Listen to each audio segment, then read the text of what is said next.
Herzlich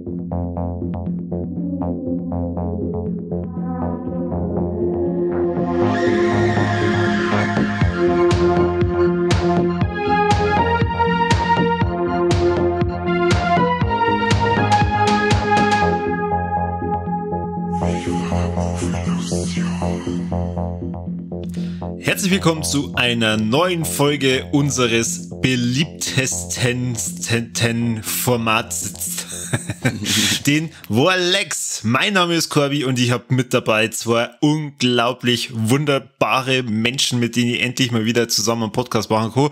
In der linken Ecke sitzt hustend der Kani. Hi Kani. Hallo. Hallo. Grüß dich. Servus, grüßt euch, hallo. Und in der anderen Ecke bereits schon grüßend der Mike. Hi Mike. Servus. Der kann nie warten, bis angesprochen wird, gell? Nie, ich sag einfach, ich freue mich so viel, dass beide da seid, deswegen muss ich die ganze Zeit Servus und Grüß dich sagen. Schön. Glaubst du nicht, dass nach der Gescheithaferl-Runden, die wir jetzt veröffentlicht haben, dass das unser neues, beliebteres Format wird? Nein. Haben wir schon ganze 2 Folgen? Nein, glaube ich nicht. Das dauert nur ein bisschen, bis wir ein paar mehr Abonnenten haben. Aber ihr da draußen, liebe Hörer, ihr könnt es nämlich zum neuen beliebtesten Format machen. Ihr müsst bloß auf Steady gehen und die Gescheithaferl-Runden anhören und liken und uns Feedback geben, wie geil wir sind. Und dass ihr die anhören könnt, müsst ihr halt aber mal abschließen, Leute. Genau, richtig. Aber darum geht's jetzt nicht. Zurück zum Ernst des Lebens. Wir reden mal über die Warlex. Und zwar, ich muss schon wieder auf den Kalender schauen. Es geht um die Warlex aus dem Juni 2022. Gut, dass ich den Link so benannt habe, oder? Jetzt weißt du es ja nicht. Mike, verzeih mal. Was hast du an Warlex und Balex in diesem wunderbaren Sommermonat? Überraschend wenig. Aber ich weiß nicht, vielleicht teile ich mal eins mit dem Kani oder 2. Ich weiß nicht, hast du die Screener gesehen von Born Dead 2 und Backwood Barn Massacre? Nein, ich war jetzt die ganze Zeit in Sterbien. Ich habe nicht viel angeschaut. Okay. Auf jeden Fall habe ich vom Herrn Simon Spachmann, der ja bei uns im Podcast auch schon mit dabei war, freundlicherweise gleich die Screener-Links gekriegt von Born Dead 2 und Backwoods Barn Massacre. Und da haben wir noch gedacht, auf wie Zwick werde ich die schaffen oder werde ich es nicht schaffen bis zu die Warlex. Und dabei dauert Born Dead 2 wieder so um die 22 Minuten wie schon sein Vorgänger. Schön. Und der Barn Massacre, der dauert 11 Minuten. Wobei ich aber sagen muss, also so für den Gorehound gibt's da einiges zum Singen. Also das ist, sie ziehen das Ganze einfach voll durch. Der Herr Simon Spachmann mit seinem Garden of Gore Team, ja, die liefern einfach wieder volles Blätterei ab, von vorn bis hinten. Gut, die Story, die bleibt wie immer so auf der Strecke, auch mit der Lauflänge von 22 und 11 Minuten kann man nicht recht viel an Handlung einbauen, aber sie konzentrieren sich auf das, was sie am besten können, und das sind handgemachte Splatter-Effekte vom Feinsten. Mit Puppen, also wie bei Puppetcore, oder? Na, also schon, also so Splatter mit, also die Splattereien sind handgemacht, also mit echten Props und so. Ja, genau. Ich nenne es Puppen. Du nennst es Puppen. Gut. Bab. Das neueste Puppenspiel vom Herrn Spachmann. Shit. Genau. Und zwar haben sie ich habe ein paar so Infos, habe ich mir nur einer geholt, und zwar haben sie den Born Dead 2 zum Beispiel in 5 Tagen abgedreht, den Barn Massacre auf 3 Tagen, und zu beide Filme hat es keine Storyboards oder irgendwas gegeben, die haben einfach in den Wald rausgefahren und haben freie Schnauze, so einen richtigen alten oder oldschooligen Amateur-Splatter-Streifen abgedreht, ja, so wie früher halt. Weißt du schon? Und das finde ich eigentlich ziemlich cool. Wie gesagt, die Effekte immer Weltklasse. Früher, ja, wo die ganzen, wie in den 90er. Wo die ganz berühmten Regisseure einfach aus sind im Wald. Genau. Und nach ein paar Tagen sind sie wiedergekommen mit einem fertigen Film. Richtig, Corby. Du meinst jetzt, du möchtest mich verarschen, gell? Aber das stimmt so. Schau dir Filme von Andreas Schnaas an oder die Early Olaf Ittenbachs und so. Ich glaube, dass da oftmals nicht anders zugegangen ist. Ach so. Vor allem, wenn man sich so Filme schaut wie Violent Shit 1 bis 3, einfach in den Wald aussehen und gib ihm. Wald und Kiesgruben, das waren damals die Drehorte des kleinen Mannes. Genau, richtig. Ja, warum machen wir das nicht? Und wir haben mit dem Podcast voll beschäftigt. Und wenn du jetzt die Dinge auch noch schneiden müsstest, um Himmels Willen. Ich fahre ja zum Brandl aus, ich mache und helfe ihm bei Kassetten aus zum Brand. Das muss lange. Auf alle Fälle ist es ziemlich cool, wenn man die zwei Filme hintereinander sieht. Der eine ist von 2021, Bandit 2, und der Barn Massacre von 2022. Und der Schritt an Qualität ist ein Quantensprung. Also in puncto Musik und alles, das ganze Produktionsdesign ist wirklich Wahnsinn. Und die Jungs und Mädels von Garden of Gore, die werden jetzt dann bald einen Langfilm produzieren. Da werden sie eine Crowdfunding-Kampagne starten. Das werden wir euch dann nochmal bei Facebook und Instagram, werden wir euch die Links nochmal schicken. Vielleicht mögt ihr die ganze Geschichte auch mehr wegen unterstützen. Ich finde es ziemlich cool, dass nochmal einer da rausgeht und versucht, so einen Film auf die Beine zu stellen. Und wie gesagt, die zwei Filme, die ich jetzt gesehen habe, gern mehr davon. Das ist jetzt die Art von Qualität an Effekte, jetzt noch in der Story einpapiert und alles wird gut. Also, ich freue mich drauf.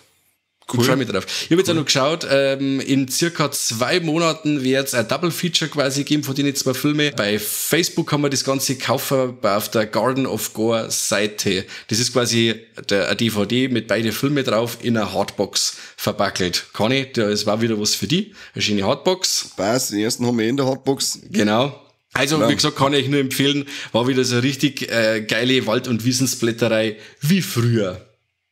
Genau. Ja, weil der Korbi wieder auslacht. Ja. Red nicht von früher, weil der Korbi lacht wieder aus. Ja, weil ich bin ja so viel älter wie der Korbi, das stimmt aber. Uns trennen Äonen. Ja, in den 90er, wo es ihren Wald ausgesetzt und dann irgendwelches Blätterfilme draht habt, da hab ich mich wahrscheinlich gerade mit Pokémon vergnügt. Das muss nichts heißen, weil das tut es ja heute noch im Endeffekt, oder? Das ist ja alterstechnisch, sind ja Pokémons universell, oder? Sag nicht Pokémons, du Mongo. Wie sagt man da? Das sind nicht einfach Pokémon. Ja. Das sind mehr als Pokémons. Pokémons innen, oder? Pokémonsens. Pokémonsens. Ja. Wo wir gerade bei Wald- und Wiesensblätterei sind, ich weiß nicht, habt ihr das ein wenig mitgekriegt mit Levitia, der neue Olaf Wittenbach-Film? Jetzt ist ja mittlerweile schon ein Trailer draußen und ich bin voll heiß. Jo. Nein, habe ich noch nicht mitgekriegt, aber das hat mich schon interessieren, weil die paar Infos, die ich von euch immer wieder gekriegt habe zu dem Film, klingen sehr vielversprechend. Absolut. Conny, du meinst, warst du sogar beim Dreh da dabei, gell? Beim Fotografieren? Ja, ich war voll krass Setfotograf, aber ich glaube, dass nicht eins von den Beutel hergenommen wird. Aber ich habe von vornherein gesagt, ich bin kein Fotograf, aber so Carsten Baskim. Genau, okay. Und dann am nächsten Tag sagt sie mir, wir haben sie dann die ganze Zeit selber fotografiert. Genau. Ja, oder mit dem Deckel vorne drauf. Ja, da haben alle genau. Fotos schwarz. Also alles schwarz oder Dickpics, was soll das? Ja, ich freue mich auf alle Fälle. Also das gibt es auch nochmal ein Vorleg, weil ich freue mich, weil der Trailer wirklich extrem hochwertig ausschaut, auch die ganzen Kamerafahrten und so. Das ist so, ja, wie wenn Ittenbach nie weg gewesen war. So schaut das aus. Also ich hoffe, dass der Trailer kein Blender wird und dass der Film abliefert. Wer auf alle Fälle nicht abgeliefert hat, das ist der Morbius. Ich weiß nicht, habt ihr an Morbius mittlerweile gesehen? Also ich muss sagen, jedes Mal, wenn ich den Trailer gesehen habe, habe ich mir gedacht, wen interessiert das? Wer möchte sich das eigentlich anschauen? Ja. Und mich überrascht nichts. Mich überrascht nichts. Ich finde es so geil. Ich finde es so geil, dass sie ihn nochmal ins Kino gebracht haben und er ist nochmal gefloppt im Kino. Und jetzt ist ja die nächste Kampagne gestartet worden, was geheißen hat, wir hatten keine Zeit für den zweiten Besuch, bitte bringt ihn ein drittes Mal ins Kino. Und der hat auch schon was sie wieder, wie viel 10.000 Unterschriften beieinander. Also es ist wirklich unfassbar. Also ich bin ja noch nie ein großer Fan gewesen vom Jared Leto, muss ich dazu sagen.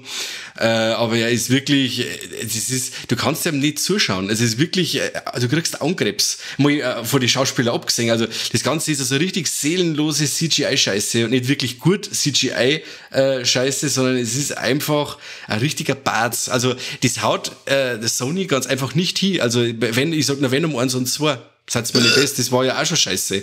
Ja. Und Morbius reiht sich da voll ein. Ja, was soll man da sagen? Also das war wirklich grauenvoll. Das war wirklich grauenvoll. Der komplette Film, eine richtig seelenlose Scheiße. Anders kannst du das nicht ausdrücken. Ich schaue ihn heute noch, glaube ich. Ja, tu das, weil da bin ich echt gespannt, was du sagst. Weil Steelbook ist schon schön, gell, das gebracht haben. Ja, das ist alles schön. Also es ist schon schön. Wie gesagt, das ist alles, was so ein Material... Was? Das war bei den Venoms, die Steelbooks waren einmal schön, aber ja. Und dann siehst du bringt dann auch nichts, wenn die dann aufmachen und dann hat man Hunde geschissen. Genau. Und dann siehst du dann Venom auf einer Party stehen mit Glowsticks um den ja, Hals und dann sagst du, wow. Hör auf, ich mag es nicht hören, weil ich mich schon wieder fremdscham. Das war so ein, ich glaube, ich habe mich echt noch nie in einem Film so fremdschammen müssen wie bei der Drecksszene. Ja. Und es ist ja so, also die Story, die ist ja so generisch. Es ist einfach, er und der Spezi von ihm, die sind quasi, die haben eine Erbkrankheit. Und der Jared Leto als Morbius versucht dann quasi ein Gegenmittel gegen ihre Chromosomkrankheit zu finden. Und wie es dann auch so ist, dann verwandelt sich der Jared Leto zum CGI-Monster, in Anführungszeichen. Und der sei Kumpane, der will das natürlich auch, weil er möchte auch geheilt werden. Aber nicht zu diesem Preis. Du bekommst es nicht. Du bekommst das Mittel nicht, weil dann wirst du genauso wie ich. Ich will aber so werden wie du. Und dann entbrennt zwischen den besten Freunden ein erbitterter Kampf. Unfassbar. Ja, voll. Ja, hab schon Bock drauf. Ich muss schon sagen, so wie du das beschreibst, da denkt man sich, okay. Ich bin drin. Also ich werde jetzt ausklinken und schau mal über den Film an. Ja. Vor allem, es war so, wo ich sage, es ist ja eh schon, ist ein CGI. Es ist ja eh schon nichts mehr echt in dem Ding. Und dann ist da so, wenn es kämpfen, dann ziehen sie noch so Schlieren noch. Es ist, wie wenn sie in Zeitlupe vom Wasser ausspringen hätten, dass quasi so das Wasser so nachziehen. So ist es aber in jeder Szene, wenn es kämpfen, wo ich sage, warum hat es denn das noch braucht? Das ist so typisch, wenn ich so eine Szene habe und ich sage, was mache ich nicht so, dass die Jungen gefällt? Ach, da mache ich noch ein paar so CGI-Schlieren hin, weil dann sagt die, wow, das ist cool. Das ist wie bei Fast and Furious, wenn ich dann noch mehr Turbine aufschraube und lassen ins Weltall fliegen und so einen Scheißdreck. Also voll Mist. Kind's komplett ritzen. Also Morbius sollte nicht gesehen werden, auf keinen Fall. Absolut. Okay, gut. Jo, den schauen wir halt noch. Streiche den Ja, tu das. jetzt Also wie gesagt, wenn Wie viele Sterne hat der gekriegt denn auf Letterboxd? Einen, bei oder? mir Ohren. Ja. Ohren? Einen ganzen? Ja. Ohren, ja. Boah, Leck, du bist mutig. Ja, weil er ein paar Härten drin hat für so eine Art Film und Ding, haben wir gedacht, ja. Und er ist, wie gesagt, ja gut, unterhaltsam kann man auch nicht sagen. Nein, er hat jetzt den einen Stern einfach gekriegt, weil er halt einfach da ist und ja. Ist praktisch. Weil wenn für einen halben Stern ist war schon komplett Ausfall. Der eine Punkt, den du oft gekriegt hast, wenn du in der Extra so deinen Namen richtig geschrieben hast. Richtig, genau. Fürs Anwesensein. Das ist schön, Genau. dass du da bist, Daniel. Sitzt du wieder hier und hat der Maul. Fünfer. Gibt's keine Querverweise zu irgendwelchen anderen coolen Filmen? Naja, er sagt einmal in einer Szene, ich bin Venom. Und da sind wir dann alle Locher. Okay. Ja, das war im Trailer schon so unglaublich nicht lustig, dass ich mir gedacht habe, jetzt geh ich Video und scheiße nicht auf die Leinwand. Das ist unglaublich. Ich weiß nicht, wer schreibt denn die Witze bei Sony? Wer ist denn das? Ich weiß es nicht. Der Venom selber. Oh, der Witz war jetzt anscheinend auch von ihm, so nicht schlimm. haben wir mir, also jetzt müssen wir schnell einen Spoiler-Talk aussagen, aber es ist, glaube ich, interessiert bei bei Morbius Sau nicht. Haben wir jetzt da eine Verbindung zum MCU? Ja, haben wir. Ist der Michael Keaton der, Ja. wie ist der Vulture Ist er. von, okay. Ja, ist er. Und das wird aber auch noch so druckklatscht. Das ist so richtig. Warum hast ist, du das nicht warum ist das ein Spoiler? Das sieht man ja im Trailer, oder? Nein, der weiß noch nicht, dass er das ist, glaube ich, im Trailer. Der sechste nur als Schauspieler, der weiß noch nicht, dass er einen Vulture spielt. Ach, bei der Frisur. Bitte. Ja, mir war es auch klar, Corby, aber unsere Hörer sind nicht die hellsten, das weißt du. Oh Gott. Oh Gott. Und wieder zwei weniger. Ja, nein, aber es gibt Verbindungen, aber bitte lass den Morbius in der Mottenkiste verrotten, den braucht keine Sau. Ja, man kann das schon brauchen, glaube ich, war eigentlich eine coole Figur, aber Ja, aber das sind genauso Sachen, wer braucht von einem Besen aus den Spider-Man-Comics jetzt einen extra Film und versucht aber dann als den Guten da zu stellen. Das wird jetzt das nächste Kraven the Hunter, das ist auch so eine Sache, das ist einfach der Bese, ich glaube, der ist sogar bei die Sinister Six, meine ich, einmal dabei, und das ist der Gegner vom Spider-Man und jetzt braucht er einen Origin-Film, der wo er dann wieder als die Netten darstellt. Das ist derselbe Scheißdreck wie mit der Cruella. Also, Der Cruella wird in dem ich, Film als super nett dargestellt und tralala. Und dann in dem nächsten Film, also quasi das Zeichentrick-Original, ist Hunde schlachtende Verrückte. Das sind so Sachen, das braucht keinen Schwanz. Wobei bei Cruella am Schluss ist ja dann narrisch geworden, oder? Ja, genau. Die Wandlung war ja dann dabei. Ja, aber Das war ja schlimmer gewesen, wenn es am Schluss auch nur als super nett war. ich kann euch ganz genau sagen, wie das abläuft. Der Jared Leto ist jede Woche bei dem Regisseur auftaucht und hat gesagt, jetzt Kim, ich möchte auch Superheld sein. Kim, einer. Und jede Woche so lange, bis er dann total zermürbt war, und er hat gesagt, ja, ist klar, wir machen den nächsten Bösewicht aus dem Universum, den machen wir dann mit dir. Ja. Und ich habe mir irgendeine 0815-Story auf ein Scheißpapier geschrieben und das verfilmen wir jetzt. Genau. Ja, ich weiß auch nicht, wenn ich schon so Anti-Helden und Bösewichte nehme, warum mache ich nicht einen richtigen Anti-Helden-Film? Es funktioniert ja mit Deadpool, schaut's an, es funktioniert, weißt du schon. Ja. Und dann lass ihn halt einfach wirklich besser sein. Man macht nicht über einen auf Anti-Helden, wieder wenn immer diese weichgespülte Fotze. Was mache ich denn mit dem Idioten? Da bringt mir auch nichts. Den kann ich ja so vielleicht darstellen, wenn er im MCU war, wo alles halt, sagen wir mal, auf das PG-13 ausgelegt ist.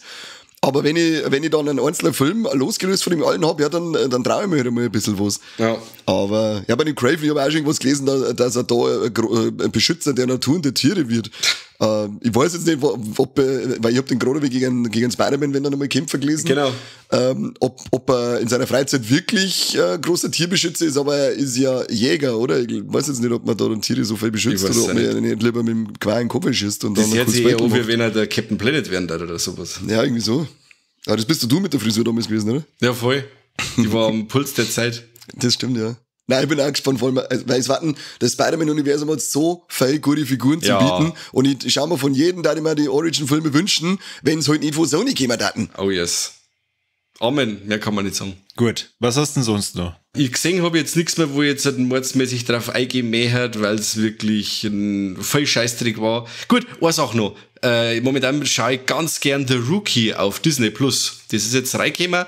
4. Nathan Fillion. Genau, yeah. Der einzig wahre Nathan Drake. Ich weiß nicht, wer hat von euch ein paar Kersel gesehen mit dem Nathan Fillion? Nein, leider ja, nicht. Folge mal, ja. Okay. Müsst ihr anschauen, das ist gut.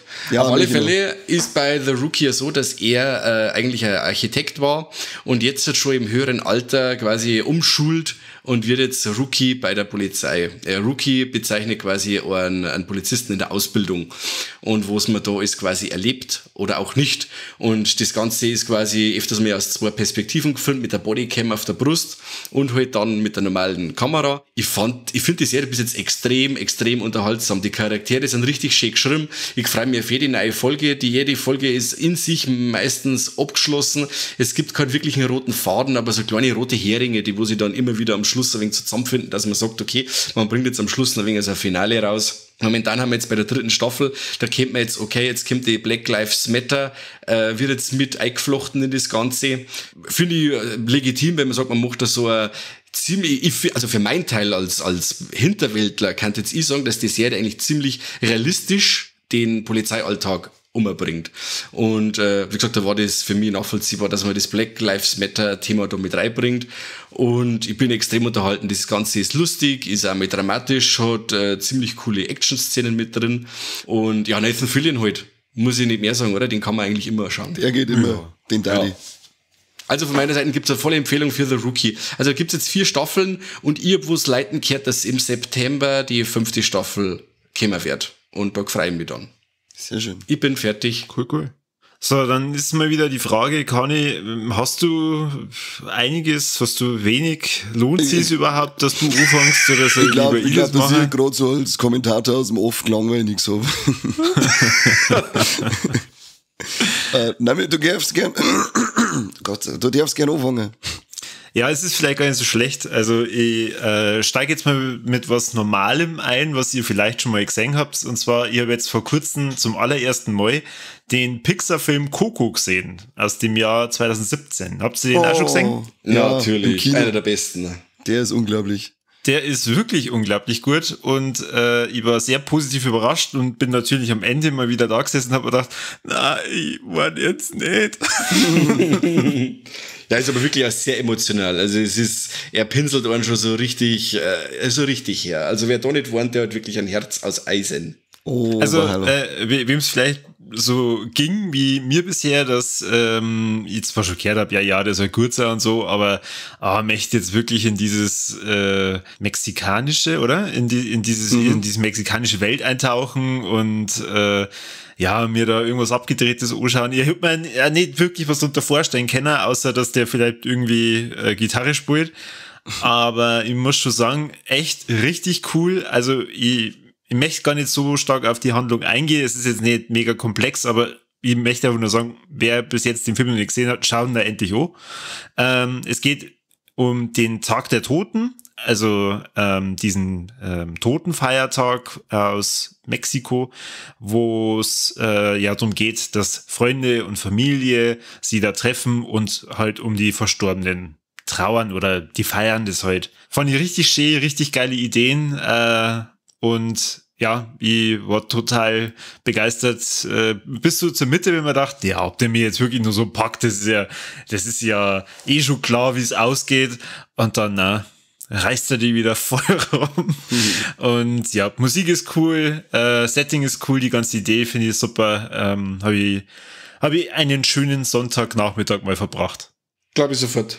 Ja, das ist schön. Und ja, ein ultra erwachsenes Thema eigentlich. Da ist Pixar aber jetzt in letzter Zeit so die letzten Filme haben es immer so, finde ich, ziemlich erwachsene Themen mit drinnen gehabt. Das war ja bei dem Soul. Ja. War es ja auch schon so. Und auch bei dem, der hat zwar dir, glaube ich, überhaupt nicht gefallen, der Red, oder Mike? Überhaupt nicht. Ist aber auch trotzdem für mich auch, finde ich, ein ganz starkes Thema gewesen mit der Erwartungshaltung von der Mutter gegenüber der Tochter und alles. Das finde ich auch war von der Geschichte auch ganz stark. Ich finde es zwar echt schade, dass gerade Red oder Soul nicht im Kino kam, weil ich schon finde, dass gerade die Pixar-Filme einfach prädestiniert sind fürs Kino, aber ja, stimme ich dazu. Red hat mir ja auch nicht ganz so gut gefallen wie jetzt zum Beispiel der Coco oder Soul, aber ja, sie machen halt nicht einfach nur Kinderfilme, sondern du als Erwachsener findest halt da schon immer wieder Themen, wo du denkst, ja, mutig, dass man sie dem vielleicht auch so annimmt, dass das dann für Kinder dann verständlich ist. Mhm. Ein Film, der mir ein Franchise ziemlich versaut hat, wo ich dann auch noch im Kino war, hat auch vor kurzem von mir nur einen Stern bekommen auf Letterboxd und könnt ihr erraten, welchen Film ich meine? Also wenn es schon heißt, der mal ein Franchise versaut hat, dann klang ich schon wieder. Was Indiana Jones? Was? Indiana Jones, der vierte. Wann war denn der? War der jetzt im Kino? Also wurde Neuaufführung gemacht. Achso, ich war jetzt vor kurzem. Also, sorry. Ich war jetzt vor kurzem. Ich war vor kurzem sorry. im Kino. Und dann Jurassic World 3. Yep. Also, Danke fürs Bescheid sagen, dass ich mitfahren kann, du Arsch. Irgendwann wir sind Freunde. Ja. I've never been so wrong. Sei froh, dass du mitgekommen bist. Das war eine Spontanentscheidung mit meinem Schwager, mit meiner Frau. Meine Schwägerin hat auf den Hund aufpassen dürfen. Hey. Und ich muss sagen, meine Schwägerin hat bestimmt mehr Spaß gehabt wie wir im Kino. Ja, da hört man so beides. Also da hört man nur Extreme, finde ich, bei dem. Der polarisiert anscheinend voll. Also ich höre nur entweder voll geil oder voll dumm. Ich sag's mal so. Der erste Teil ist cool, Jurassic World. Und der zweite Teil hat's irgendwie geschafft, um einen drauf zu setzen und mir zum signalisieren, boah, okay, der dritte, der muss richtig geil werden. Wenn jetzt die Dinos sie da erstmal so richtig auf der Welt verteilen und was weiß ich. Und jetzt der dritte, rein objektiv betrachtet, sie haben alle Hauptdarsteller von Jurassic World und von Jurassic Park. Alle.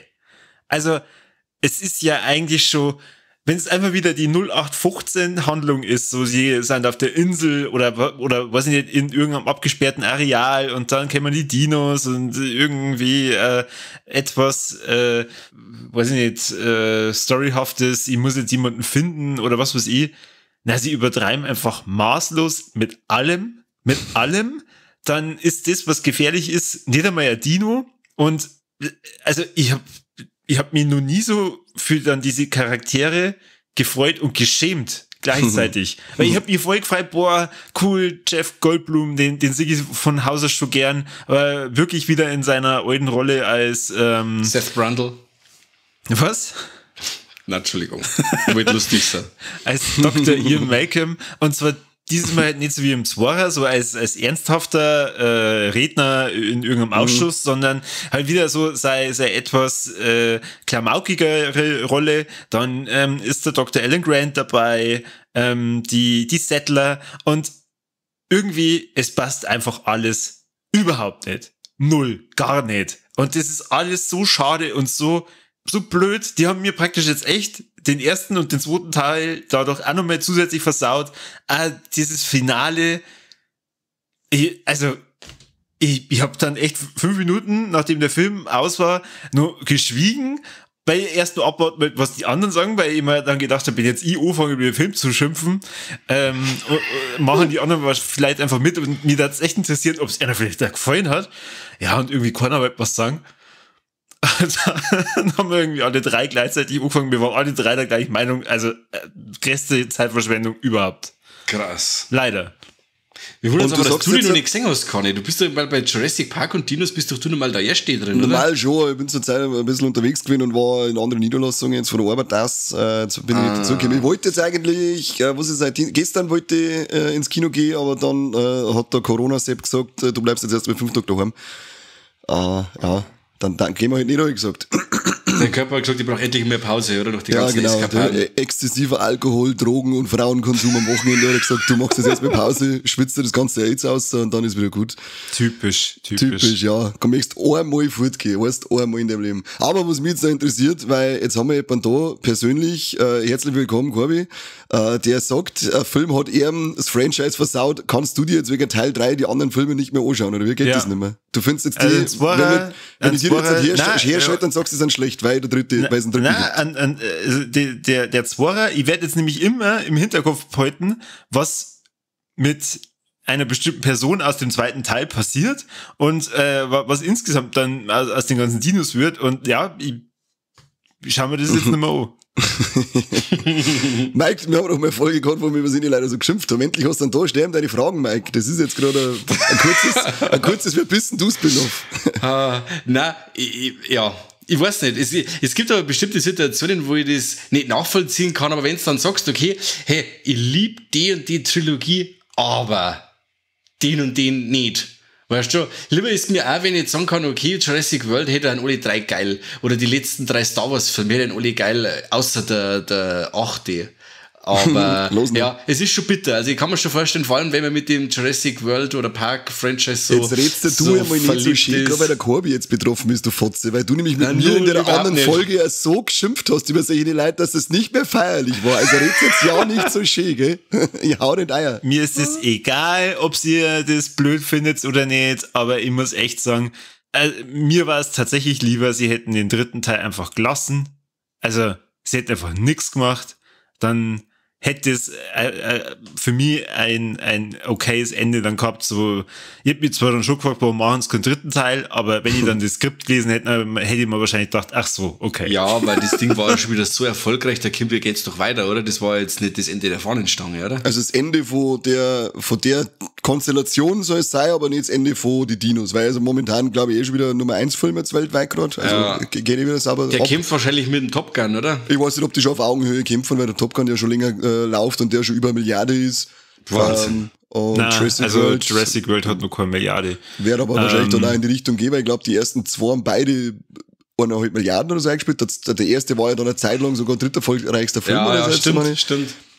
Dann bin ich ein bisschen runtergekommen, weil ich mir dann Jurassic Park danach angeschaut habe und gedacht, da war nur die Welt noch in Ordnung.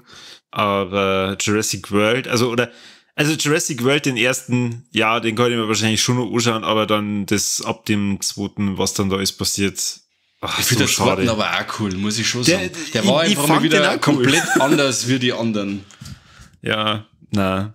Ja, also echt sehr schade. Ich finde, rein objektiv betrachtet hätten es alles irgendwie richtig mal erkennen, wenn sie ein bisschen weniger gemacht hätten, aber na, man muss natürlich übertreiben und Jetzt bin ich heiß drauf. Jetzt bin ich heiß drauf. Jetzt ich mag bin ich ja, sehen. schaut's Mike, nicht nächste an. Woche, wenn ich aus dem Gefängnis raus darf, dann gehen wir.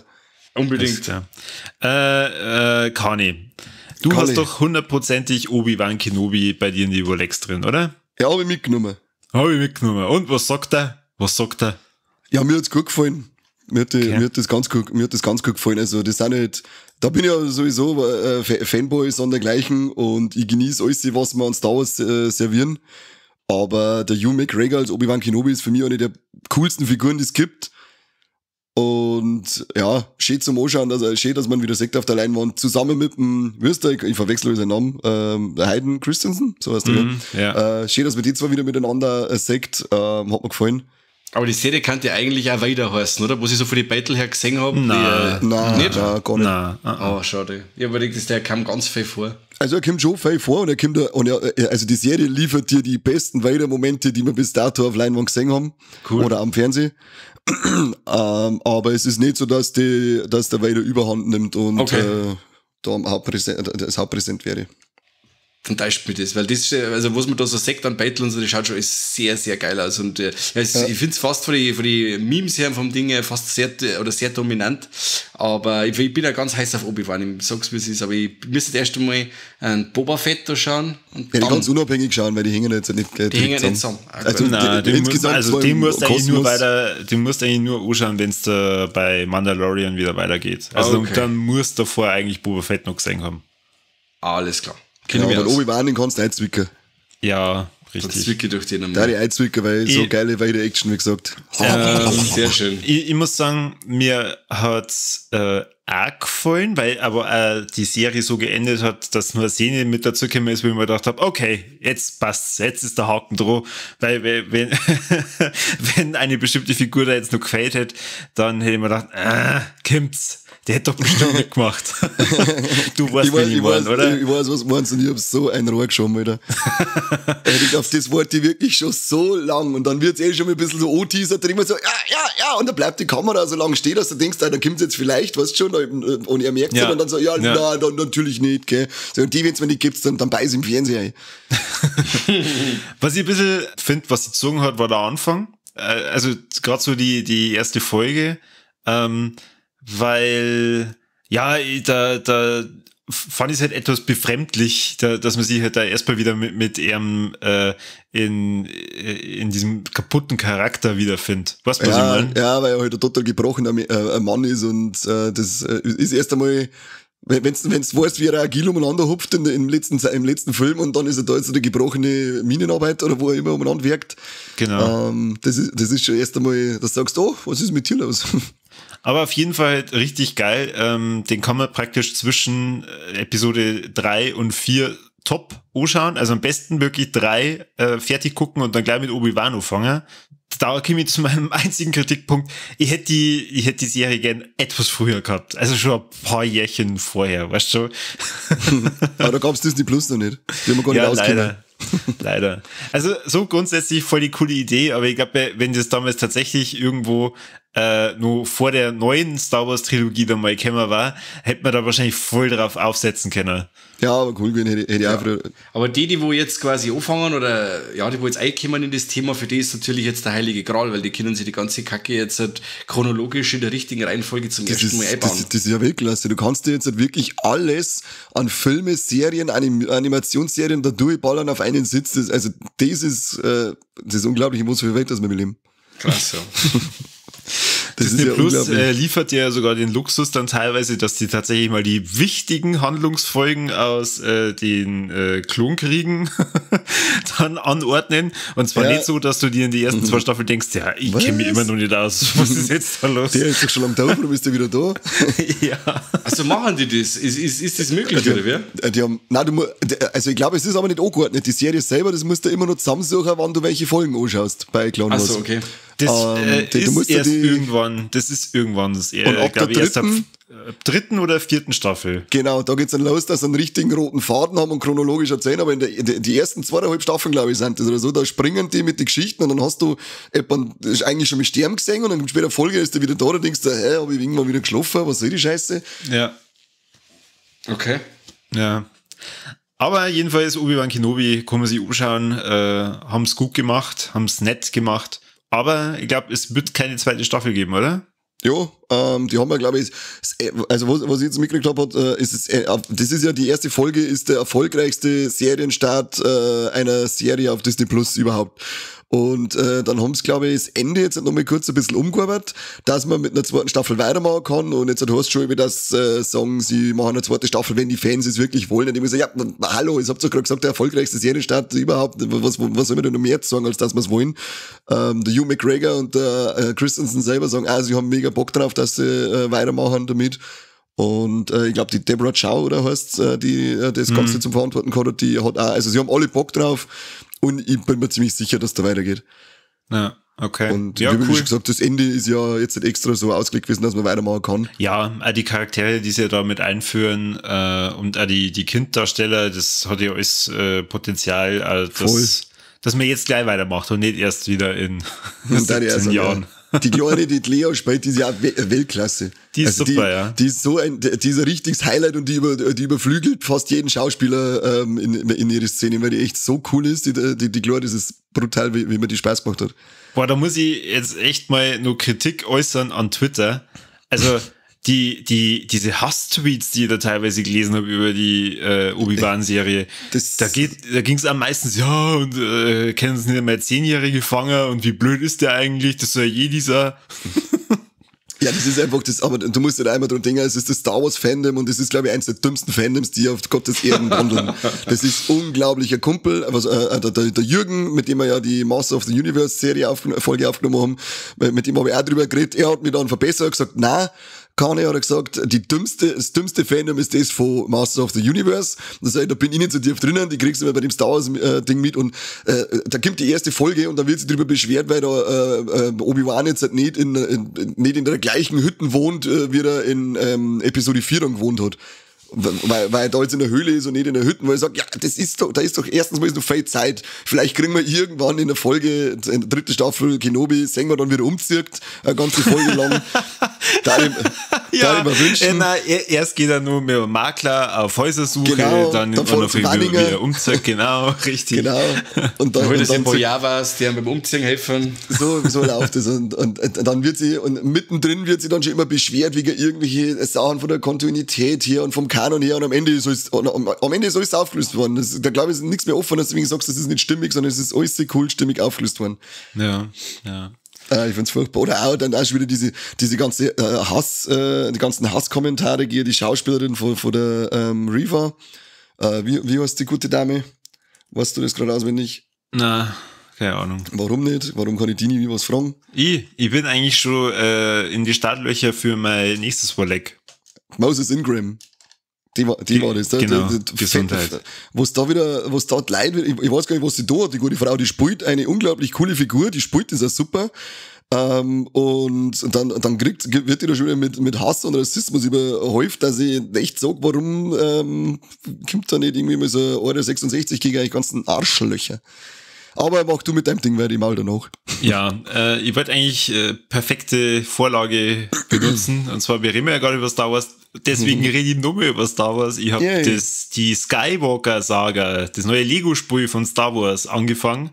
Und cool. Warum redet der 30-Jährige über ein Lego-Spiel? Ja, weil es höllengeil ist. Es ist echt super geil.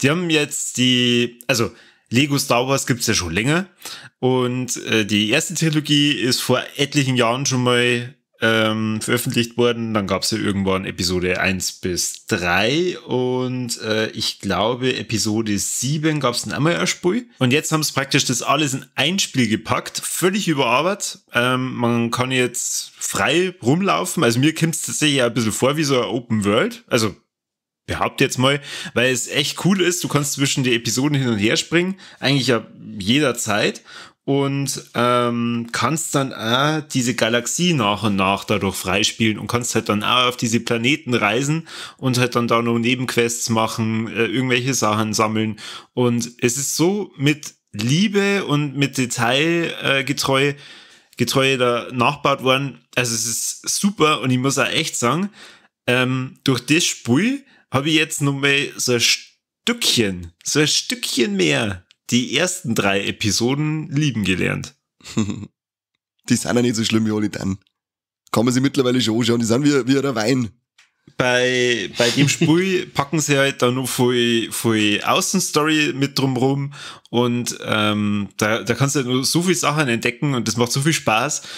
Was ich auch geil finde, ist, man kann sich die Charaktere von zum Beispiel Mandalorian, also unter anderem die Ahsoka Tano, mit dazu holen für wenig Geld. Wobei das Spiel selber schon ordentlich was kostet. Wobei ich mir denke, wenn ich mal das anschaue und das in meinem Kopf mal umschlag, wie viel Programmieraufwand das ist, dann denke ich mir, ja, okay, ist irgendwie gerechtfertigt. Und der Umfang ist ja eigentlich dann auch, oder? Ja.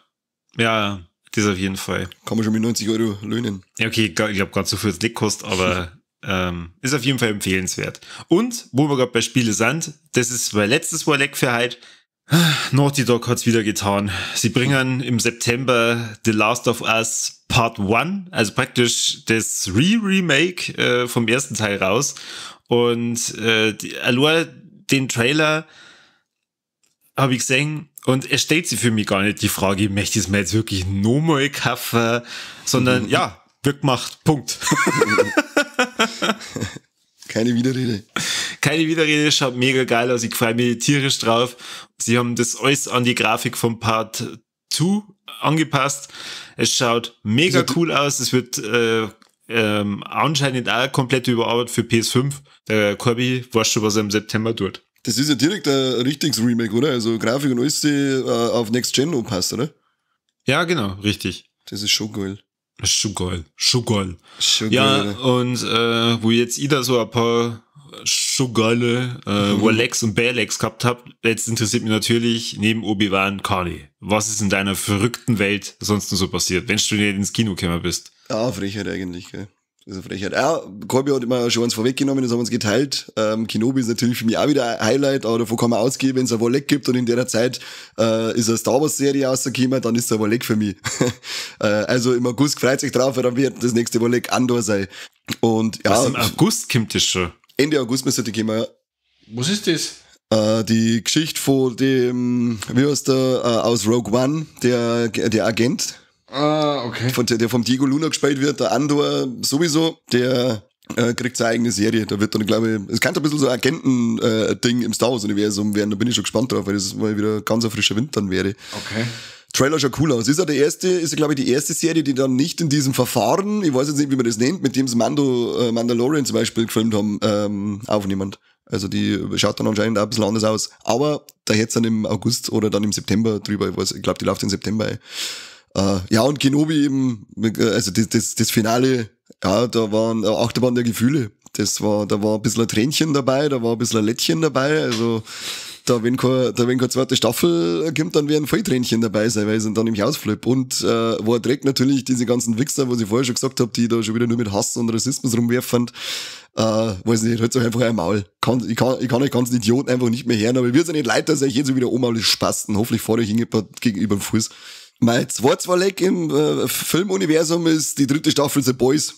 Das ist zwar noch nicht durchgelaufen, aber Alter, die ersten 10 Minuten vor der ersten Folge, ich flipp komplett aus. Das ist so unglaublich gut. Und jetzt auch die letzte Folge, die Hero-Gasm-Folge, Weltklasse. Die 6. war das jetzt wieder gekommen. Ich freue mich so viel. Leider gerade noch 2 Folgen, aber ich freue mich schon so viel auf die nächsten 2 Folgen. Die Serie wird von Folge zu Folge besser. Die legt auch eine unglaubliche Qualität vor und ist ein geiler Kontrast zum Superheldenkino, das man von Marvel serviert kriegen, weil es halt einfach die ganze Zeit nur abgeht, nur geschimpft wird, nur geflucht wird, aber halt immer auf die asozialste Art und Weise. Ja, Mogi ist genau bei wieder. Das ist quasi die komplette Antithese zu Marvel, oder? Komplett, ja. Momentan läuft The Boys, die 3. Staffel, und die erste Staffel von Miss Marvel ist losgegangen, und das ist halt einfach so, als war The Boys von der Miss Marvel der kleine Satansbruder, der heimlich Nachbarskinder isst. Das ist wie viele deiner Anregungsbriefe haben sie denn bekommen? Also wie viele Ideen von dir haben sie denn einbaut? Ja, das ist alles meins. Ach so. Das ist alles meins. Miss Marvel baue ich jetzt noch nicht mit ein, die Warlecks, weil es erst 3 Folgen sind. Sie macht Spaß, sie ist quietschbunt, ist aber halt auch mehr eine Teenie-Serie, aber ich finde es halt auch cool, wie sie mit der Thematik von der ganzen Kultur umgehen, finde ich richtig cool, finde ich richtig schick gemacht.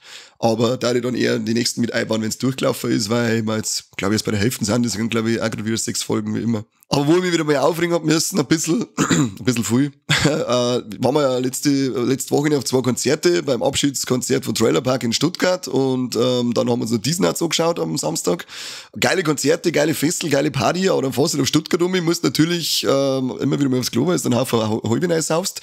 Was ist aber los mit den Raststätten los? Was passiert da drin? Immer frage ich mich. Das ist doch nicht menschlich, oder? Was da passiert? Ich weiß nicht, wann warst du das letzte Mal auf so einem Raststätten-Klo?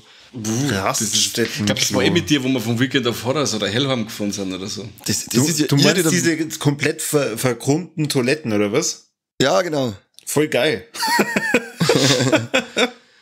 Also, das war jetzt diesmal eh nicht mein schlimmstes Erlebnis, was ich damit gehabt habe. Ich habe da noch viel Schlimmeres gehabt, aber die hat mir jetzt wieder in Erinnerung gerufen. Ich denke mir, warum pissen alle auf den Boden? Warum scheißen alle neben das Klo hin? Was ist denn mit euch? Warum, wenn ja einfach jeder normal aufs Klo geht, wie normale Menschen, dann war's doch einfach normal. Ich verstehe das alles nicht. Ich komme nicht zurecht mit diesen Raststättenklos, aber ab und zu hilft's nicht, da musst du dann einfach. Aber einmal war es soweit, da habe ich gesagt, jetzt scheißen wir lieber in die Hosen, bevor ich mir da drauf sitze. Aber dann gab es ein Gottessignal, ein kleines Wunder passiert und die Spülung hat auf einmal doch reagiert und hat alles, was da drinnen sich gesammelt hat, über keine Ahnung welchen Zeitraum, das muss ein längerer gewesen sein, auf einmal weggespült und ich habe mir gedacht, danke Gott, danke. Aber ich verstehe es nicht, was mit den Leuten wieder raus ist. Nichts, die Klos sind nicht das Gleiche. Es ist halt, als ehemaliger Baustellenarbeiter, ich weiß nicht, was mit dieser Klokultur auf der Welt los ist. Haut's ab, hey. Ganzen Scheiß Assis es auf dieser gibt Welt. nur eins und das ist daheim aufs Klo gehen. Das ist wahr. Außer du hast asoziale Freund. Hab ich auch schon gehabt. Kruzifix dabei. Die gehen dann bei dir zum Scheißen mit einem Drecksspritzwurf, ist ja alles okay, aber dann steh auf, heb die Deckel in die Höhe, schau nach, putz, mach das sauber, nein, dann scheißen sie da das ganze Klo voll und fahren sie heim, die Vollidioten. Oder pissen da im Steh, ich hab schon Kandidaten da gehabt, dann pissen sie im Steh das ganze Klo voll, dann geh rein, dann sag ich, bist nicht ganz dicht oder was, du Arschloch. Das nächste Mal, wenn du aufs Klo gehst, dann sitzt die hier, dann lachen sie dumm, gehen wieder aufs Klo und pissen wieder alles voll. Und beim dritten Mal laufen sie gegen dir und fragen dann, warum die Tür zugesperrt ist. Ja, weil du Arschloch auf mein Klo nochmal gehst. Du gehst nicht aus wie ein Hund oder sonst irgendwo, aber sicher nicht mehr auf mein Klo. Was ist mit euch? Ich sage ja, diese Klokultur der Menschen, das ist ganz fragwürdig. Die passt Wer nicht. nur mehr über Toiletten erfahren will, der sei auch wieder auf unseren Steady-Account verwiesen. Die Nachhaltigkeit-Folge, die wir aufgenommen haben, beinhaltet einen sehr langen Dialog über Toiletten. Das stimmt, ja. Ist ein guter Hinweis. Also, da haben wir auch sehr nützliche Tipps ergeben. Aber, und der Rest, der es jetzt angesprochen fühlt, weil es dumm ist zum Scheißen im wahrsten Sinne des Wortes oder auch zum Pissen, Kruzifix, dann geht's in deine Mama und lass du mich lernen, du Vollidiot. Was ist eigentlich mit euch? Ja, sonst hat mich diesmal gar nicht so viel aufgeregt. Bis auf das, dass ich jetzt mit Corona daheim liege. Meine Stimme ist leicht angeschlagen noch. Ist schon leichter geworden. So schlimm ist es jetzt nicht für mich. Gott sei Dank. Das nervt ein wenig, weil jetzt habe ich gerade noch 5 Tage zusätzlichen Urlaub gekriegt, vorher hat man nur 2 Wochen gekriegt, tolle Wurst. Kommst nach 2 Jahren, wo man es nicht mehr braucht, kriegst du jetzt halt. Naja. War klar, dass mir das auch so passiert, weißt. Das war klar. Das ist, ja, Du da bin hast ich es wirklich einfach nicht leicht. Nein, das ist echt nicht schön. Das ist nicht schön. Aber mehr war es dem Monat gar nicht für mich. Ich habe mich nicht so viel aufregen müssen, habt ihr gesehen? Ja, da schau her. Ja, wenn du schon so wenig gehabt hast, dann darfst du ja gleich mal sagen, was unsere Hörer in Zukunft alles tun dürfen bei uns. Weil wir es wieder nicht geschafft haben, dass wir es am Anfang sagen, wie wir es eigentlich irgendwann mal gesagt haben. Ja, aber angeschnitten ist aber schon leicht geworden. Ich wollte gerade sagen, wir haben es angeschnitten. Ja. Also, der Nudel ist angespitzt und jetzt machen wir es hart. Steady seid jetzt schon gewesen, habt's abonniert, das wollt ihr nicht gescheit auf den Runden hören und dann geht aber hier wieder Social Media, geht richtig ab, Facebook, Instagram, YouTube, überall hier, abonnieren, Glockendrucker, genau, Mike sein Ding, Glockendrucker, Ja, Kommentare, wir haben das letzte Mal auf YouTube einen Kommentar gehabt, da hat sich jetzt eine Folge gewünscht von uns, da hat man gern machen, aber leider ist dieses Gimmick auch nur im Steady-Abo mit drin, also vielleicht wird der Film irgendwann durch Zufall besprochen, ansonsten darfst du ein Abo bei Steady abschließen und dann hast du das Recht, uns folgen. Was hätte sie gewünscht? Ja, was wollte er? Er steht auf Samara Weaving und dat gern Mayhem besprochen haben. Boah, okay. Ja, wer steht nicht auf Samara Weaving? Ich wollte es auch gerade sagen. nicht? Also, Ja, da Machen bist du krank, wenn du das nicht. Ja. Wir können jetzt nicht diese Wünsche annehmen, wenn wir eigentlich in die Abos sagen, das geht nur mit Abos. naja, pass mal auf. Du wünschst da was, wir machen eine Folge drüber und wir veröffentlichen das aber nur für Steady. Da machen wir das so. Lieber Kommentator auf YouTube, ja, sehr gern machen wir mir eine Folge über Mayhem. Sehr gern. Du kannst es dann auch anhören, wenn du Steady Abo machst. Wir freuen uns drauf. Vielen Dank. Vielleicht wünscht sich ja noch mal ein Ding. Wie heißt der andere mit ihr? Himmelherrschaftszeiten. Kurva Match, ein Radio Not. Radio or Not. Bitte Ja, wünscht euch den. Wünscht euch, wir besprechen es gern, hauen wir es in die Accounts, in die Steady-Abos rein und das könnt ihr es dann jederzeit anhören. Richtig. Wenn ihr Schäkel locker macht. Schäkel, okay. Ansonsten sagen wir vielen Dank fürs Zuhören, oder? Das hat uns gefreut, dass ihr dabei wart. Absolut. Ja, dann vielen Dank fürs Zuhören und bis zum nächsten Mal beim besten Podcast der Welt. Nicht auf Tatooine? Irgendeine Star Wars-Referenz, schön. Ja, wir haben über Kenobi geredet. Obi-Wan Kenobi, so viel Zeit muss sein.